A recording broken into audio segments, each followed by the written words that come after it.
Telangana news today में आपका खैर मकदम है। आइए देखते हैं आज की ये अहम खबर। రాష్ట్ర విభజన జరిగినప్పుడు విభజన నియమావళి ప్రకారం ఆస్తులు అప్పులు జనాభా దామాష ప్రకారం పంచుకోవడానికి చట్టంలో అవకాశం ఉంది అధ్యక్ష. స్పష్టంగా ఛత్తీస్గఢ్ జార్ఖండ్ ఇవన్నీ రాష్ట్రాలు ఏర్పడినప్పుడు ఒక సమస్యను ఎదుర్కొన్నారు. ఆనాడు దిగ్విజయ్ సింగ్ గారు ముఖ్యమంత్రిగా ఉన్నప్పుడు చట్టంలో ఉన్న అంశం ఏంటంటే విద్యుత్తు ప్రాజెక్టులో ఏ ప్రాంతంలో విద్యుత్తు ఉత్పత్తి చేసే సామర్థ్యం ఉన్నదో అవి ఆ ప్రాంతానికే ఇచ్చేసే విధానం ఉంది చట్టంలో.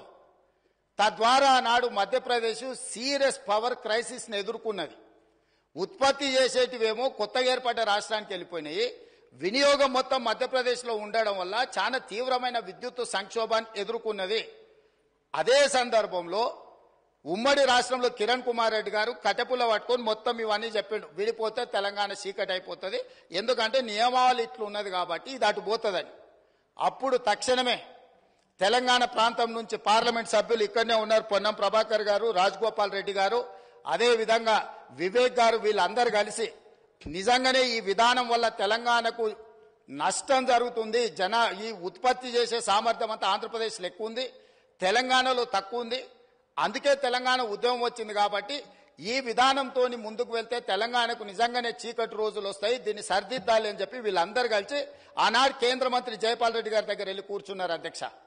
జైపాల్ రెడ్డి గారు అప్పుడు అందరితో చర్చించి తెలంగాణలో విద్యుత్ రంగ నిపుణులతో మాట్లాడి ఏం చేస్తే బాగుంటుంది అని అంటే ఒక సవరణ తీసుకురావాలి. ఏంది? ఉత్పత్తి ప్రాతిపదికన విభజన జరగకూడదు, వినియోగం ప్రాతిపదికన విభజన జరిగినప్పుడు ఉమ్మడి రాష్ట్రంలో తెలంగాణ ప్రాంతానికి అత్యధికంగా ఏదైతే విద్యుత్ వినియోగం జరుగుతున్నదో వినియోగ ప్రాతిపదికన మనకు విభజన జరిగితే తెలంగాణకి ఎలాంటి ఇబ్బంది ఉండదు అని చెబితే హుటాహుటిన జైపాల్ రెడ్డి గారు సోనియా గాంధీ గారి దగ్గరికి, మన్మోహన్ సింగ్ గారి దగ్గరికి వెళ్లి హైదరాబాద్తో కూడుకున్న తెలంగాణ రాష్ట్రం ఇచ్చిన మనం తెలంగాణకు విద్యుత్తు ఒకవేళ కొరత ఏర్పడితే తెలంగాణ రాష్ట్రం అభివృద్ధి కుంటుపడుతుంది, కుప్పగూలుతుంది అని చెప్పి జైపాల్ రెడ్డి గారు వెళ్ళి కన్విన్స్ చేసి రాష్ట్రం ఏర్పడిన తర్వాత స్పీకింగ్ ఆర్డర్ ఇప్పించింది అధ్యక్ష. విభజన చట్టంలో లేని, రాజ్యాంగంలో లేని ప్రత్యేకమైన మినహాయింపు ఒక్క తెలంగాణ రాష్ట్రానికి ఆనాడు ఇక్కడ ఉన్న ఎమ్మెల్యేలు ఆనాడు ఎంపీలుగా పోయి జైపాల్ రెడ్డి గారితో మాట్లాడితే జైపాల్ రెడ్డి గారు కేంద్ర మంత్రిగా ప్రధానమంత్రి మన్మోహన్ సింగ్ గారిని, యూపీఏ చైర్పర్సన్ సోనియా గాంధీ గారిని ఒప్పించి వినియోగం ప్రాతిపదికన 53.46% అంటే దాదాపుగా 54% తెలంగాణ రాష్ట్రానికి, 46% ఆంధ్రప్రదేశ్ రాష్ట్రానికి. వాస్తవంగా ఉత్పత్తి సామర్థ్యం ప్రకారం చూసుకుంటే 36% తెలంగాణలో ఉండే, 64% ఆంధ్రప్రదేశ్లో ఉండే.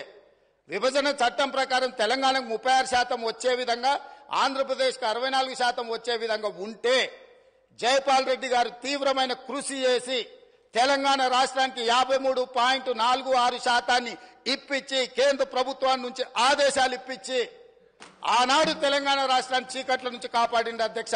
ఇక్కడ కూర్చున్నోళ్ళు పొంకనాలు కొడుతున్నోడు ఎవడేం చేయలే. అదే విధంగా ఆనాడు నేను తెలుగుదేశంలో ఉన్న ఎమ్మెల్యేగా ఇదే సభలో ఇక్కడనే చంద్రశేఖరరావు గారు ముఖ్యమంత్రిగా ఉంటే అక్కడ ప్రతిపక్ష నాయకుడిగా విద్యుత్తు మీద చర్చ జరిగింది.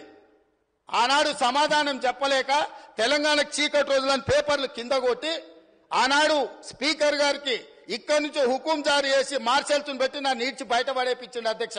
రికార్డులు తీయండి. 2014-15 సందర్భంగా ఆనాడు ఇదే సభలో జరిగిన చర్చలో చంద్రశేఖరరావు గారు ఏ విధంగా సభను తప్పుదో పట్టిస్తుండు, ఏ విధంగా ప్రజల్ని మభ్యపెడుతుండు, ఏ రకంగా కాంగ్రెస్ పార్టీ ఆ రోజు నేను తెలుగుదేశంలో ఉన్నా నేను స్పష్టంగా చెప్పిన ఆ రోజు రికార్డులు తీయండి అధ్యక్ష. अब दीजिए इजहारुल हक को इजाजत। मिलते हैं अगले खबर के साथ, तब तक के लिए हमारे चैनल को लाइक, कमेंट, शेयर करना ना भूलें। अल्लाह हाफिज।